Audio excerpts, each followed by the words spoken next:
Hey guys, TommyBryson here, and if you've never seen, for example, $20,000, well, right here is $20,000. Here is what it really looks like. This right here is 20K. Now, if me and you were lending money, for example, in New York City, where the limit is basically around 16%, we would be able to make around $266 every single month. However, if me and you had a credit card company, we could lend at a much higher rate, meaning we could make around 24% on our 20K, and that would equal around $400 every single month in passive income, right? It's business. And if you ever ask yourself, well, Tommy, why are credit card companies so wealthy? Well, that's why, because they're able to lend you money at a much higher rate. However, though, this video today is all about money and also family, right? And should I lend money to my family? When is it okay? And what's the whole point of it, right? And in this video right here, I'm gonna tell you about 6 stories, very real ones, not fiction, that happened to me or happened to some of you guys. And hopefully you guys take away 6 very valuable lessons on lending money to family. And by the way, spoiler alert here, I don't lend money to family whatsoever. Spoiler also, yes, I get asked to borrow money a lot, okay? Tommy, can I borrow money? No. Tommy, no, okay? I'll break everything down in this video right here. And by the way, yes, okay, I have lent money in the past before. It has gone great. I lent money in the past before, and yes, I also got finessed, okay? It happens. It happens, it happens, it happens. Today, I'll tell you everything you need to know about lending money to family and friends and how to judge their character to find out if it's actually a good deal to actually lend them money. Now, if you guys are new here, welcome to the family. I post videos 3 times a week here, and I have other channels. The links are down below. So make sure to go ahead and basically subscribe to the channel. And on top of that, also hit the bell so you get notified whenever I post a video. On top of that, also, if you guys are returning, go ahead and smash the like button. Welcome to the long-term team again, because when you guys like, it helps out with the algorithm. So do your part and basically smash the like button. Destroy it. I don't care, okay? Destroy it. Now, before we start this video, I want to give you guys 2 books. And the first book is called Boundaries. Here it is right here. And the second book is called The Richest Man in Babylon in Action. Here it is right here. Now, if you want these 2 books right here, the links are down below to Audible. When you click it, you sign up. It's free for 30 days. If you cancel, you keep the books. Don't worry. But you get these 2 books. The Boundaries book will teach you how to say no to people you love. The Richest Man in Babylon book will teach you everything I basically know about money and multiplying money. It's a very valuable book. So right there, 2 books, go read it. It's not about coming to this channel, hear me talk, but it's about learning exactly how I know what I know, so that way you can know everything I know and go out there and do exactly what you need to do. However, guys, the very first story I want to start with is the one time, well, not the one time, but the most valuable time I got finessed by one of my family members. And the lesson here is never lend money without a contract or collateral. A contract, like a promissory note, basically binds them. So that's proof that they borrowed money and they're liable for it. Collateral basically means, hey, if you don't pay me back my $100, I'm keeping your $300 headphones. So I still win no matter what, okay? That's collateral. Now, here's what happened. This is by far one of my favorite cousins, so I will not reveal his name. And we used to talk, for example, at least every other day, or at least a minimum of once a week. We had a lot in common. And one day he tells me, Tommy, I'm having a very tough time with my bills. I just can't keep up with them. And I was like, okay, cool, whatever. And he's like, can I borrow money? You know, because I was telling him about basically, hey, I'm saving my money. I'm doing a lot better. I'm investing. So he said, hey, I want a piece of that. So can I borrow some money? And I said, yeah, no problem. Now, I should have known that basically, if a man or a woman is not able to pay their bills, well, how the heck are they supposed to pay another bill, right? It doesn't make any sense. So few weeks later, he's paying, everything's fine. Few months later, the payments stop. It comes to a point where he even goes and moves states. He goes from New Jersey, he goes all the way to Florida, okay? Very far away. And it goes from us talking to, for example, every other day throwing for example, only once a year when he promises me, Tommy, I'm gonna pay your money. Okay, don't worry, I got you. I can't sleep at night. And guess what? Till this day, he still owes me around $3,000. The lesson here is, why would you ever lend money to someone that has so many bills to the point where they can't keep up with them? If somebody's income is not capable of keeping up with their expenses, it means they need more income to lower their expenses basically also, and they don't need a loan, okay? Consider that. That's number one lesson right there. Story number two, guys, okay? This story comes from one of you guys, and so far, I hope you're enjoying these stories because basically the best way to learn, at least for me, has always been in stories, because stories tend to stay in my mind a lot longer than just useless facts all the time and just information and information and information. Well, this story right here comes from one of you guys. And by the way, thank you for trusting me and telling me your stories. And don't worry, I will never reveal your names. Now, this young man is named Gabriel. I'm just kidding, okay? That's not his real name. I'm just kidding. But he's around 22 years old, and his mom told him, hey, I need to buy this car. Can you help me co-sign? Because the lender or the dealer is not willing to actually have me carry the loan by myself. And as a good son, he says, hey, yes, I will go ahead and co-sign for you, mom. Now, the lesson here is, if a professional is saying you are not good enough for this loan, and that professional has a lot to gain by giving you the loan, what makes you think that that person is gonna pay the loan? The answer is, my friend, that is a mistake. If a person needs a cosigner, that's an obvious fact that most likely, hey, don't lend them the money. Now, Tommy, what happened in the end with the story? The answer is very simple. Well, that young man has now moved out of his mom's house, and every now and then, guess what? Because of the pandemic or whatever, his mom is not able to pay the monthly bill on this car. Now he's stuck having to pay when she can't pay, so he can basically in some way protect his credit score. Now, I gave him some private advice on this stuff, and hopefully he took it, but the answer is, again, do not co-sign other people's loans, because obviously if the professional said no, it has to be for an obvious reason, okay?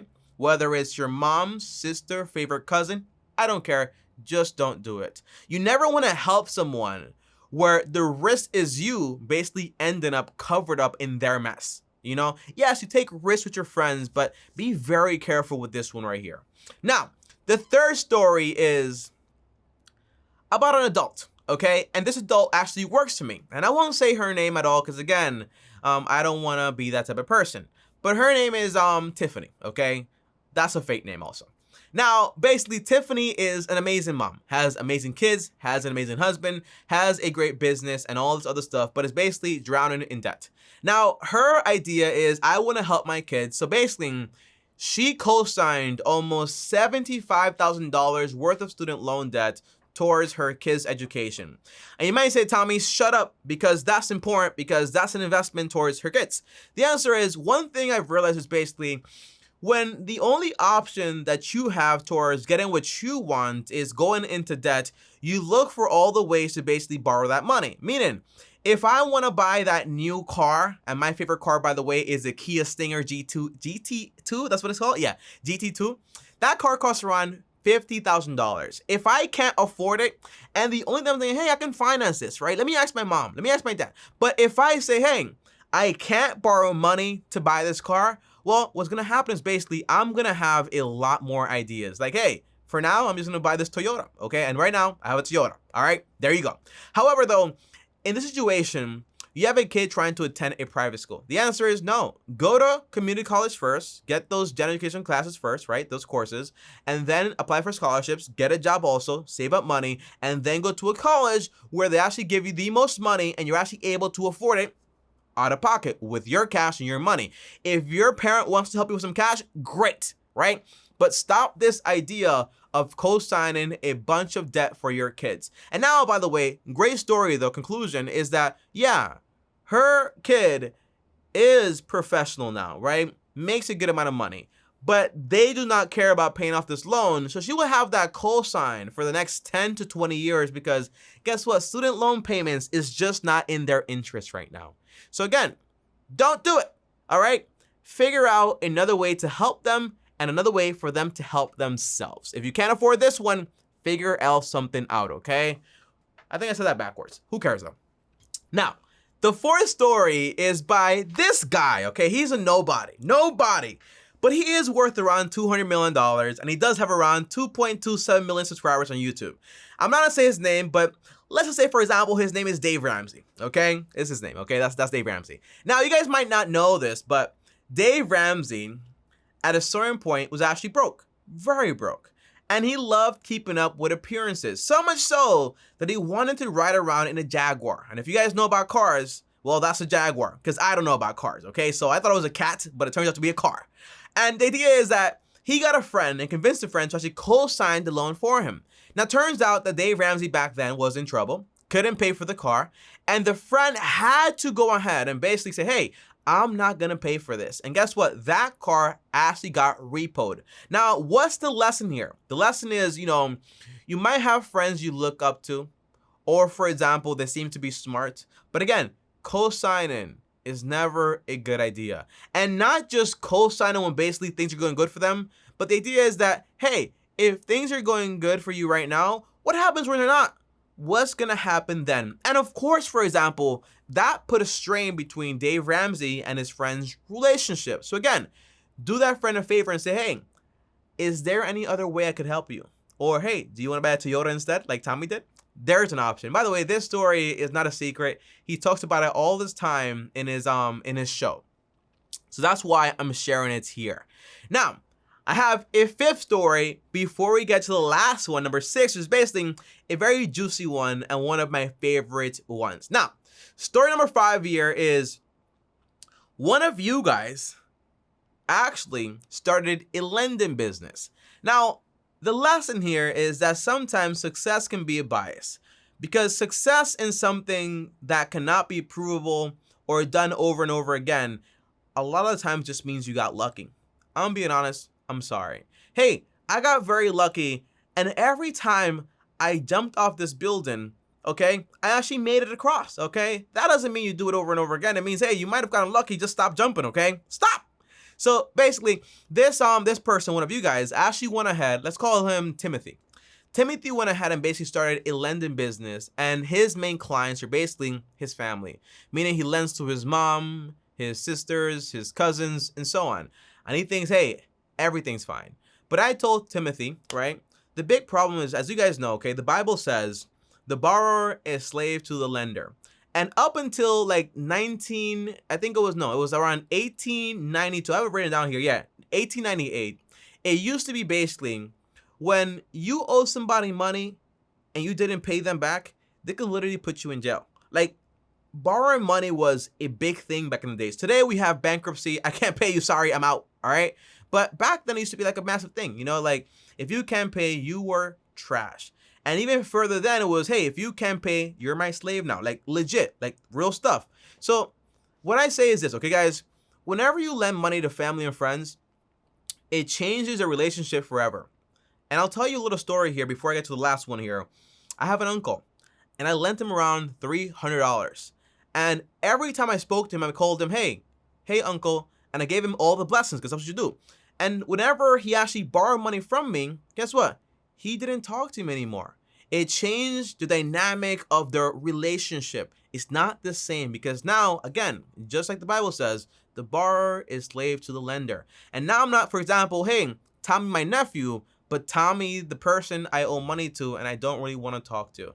So just because it's been going okay doesn't mean you continue because the risks are just not equal to the reward.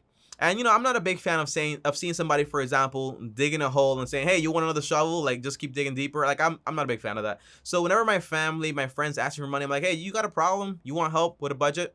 Nah, I'm good. Then nah, I'm good too, bro. You know what I mean? That's the whole point there. Now, the last story here, number 6 here. And by the way, guys, I hope you guys are enjoying this video as much as I am. So if you are, leave a like in this video. It helps a lot and I appreciate it a ton. Now, here's this story. And by the way, if you have problems with debt and money and investing, schedule a call with me to talk to me one-on-one. It is free, by the way, and the link is down below. You have to talk to me for 15 minutes live for free. Now, the last story is about this man from the Richest Man in Babylon. And this one here is fiction, but it's a really good fiction story. And this guy did this amazing piece of work. And he used to get paid around, let's say, for example, a coin of gold per year. It's real, all right? A coin of gold per year. Remember, back then, it was different. And the king was so delighted with the work he did that he said, hey, I'm going to give you 50 pieces of gold. Now, common sense tells you if he earns 1 gold per year, 50 means enough earnings for 50 years. Now, when he went to his sister said, hey, my husband wants to start a business. Can you go ahead and lend him that money to basically start his business? He said, wait, let me go talk to the moneylender. The moneylender says, hey, this is a story here, guys, okay? This is the lesson. Never lend money to someone trying to start a business that cannot, for example, start it on his own or has, for example, no experience. And you should never lend your entire treasure or all your money to somebody else, because that does not make sense. That puts you at risk and also your family at risk. Now, the ending of that story is amazing, and I will not share it here, but it is a great one. But if you want to hear this story in full, I recommend you read that book I told you guys about, and the link is down below to Audible, and the book is called The Richest Man in Babylon. And it's one of my favorite stories, the beginning and also the ending. It inspired a lot of what I am today. But overall, guys, that is those stories right there. And if you guys are still wondering, Tommy, what is the point of this video? Well, the point is basically when somebody asks you for money, especially family and friends, offer them another solution that does not involve money. Hey, how else can I help you that does not involve money? Get comfortable saying no, because you don't want to say yes and then end up, for example, detesting that person because they won't pay you back. And that is also a disrespectful thing, right? Whether it's your mom or your brother, whoever it is, you will feel a type of way about it. Second thing is this, guys, okay? If somebody is not capable to keep up with their bills or get a loan from somebody like the lender, the official lender, the answer is it's probably not a good idea to lend them money and enable them. People need to start being more patient. If you can't afford something right now, wait, be patient, okay? And lastly, tell me, under what circumstance do I give money to my family? The answer that I put into play is basically, I give what I can and I expect nothing in return. So I don't lend money to family, but if they need money and I have money available, I will give it to them. But be very careful enabling people, because people can be very enabled, okay? So be careful with that. But guys, overall, I had a lot of fun with this video. Hopefully you did also, and I'll see you guys tomorrow. Thanks for watching. As always, if you made it all the way to the end, comment down below and let me know, hey, long-term team made it all the way to the end. And get those 2 books, guys, okay? Those books right there are going to help you out a ton. As always, like, subscribe, hit the bell so you get notified. On top of that, also, if you want to DM me on Instagram at TommyBryson. If you want to call me, schedule a free call right now today for free. The link is down below. On top of that, also, here is another video, I guess, on how to start a money lending business, like a legit one, like with people and customers. On top of that, right here is my face. Click it and then subscribe to the channel right now if you are on mobile. Thanks for watching, guys, and as always, peace.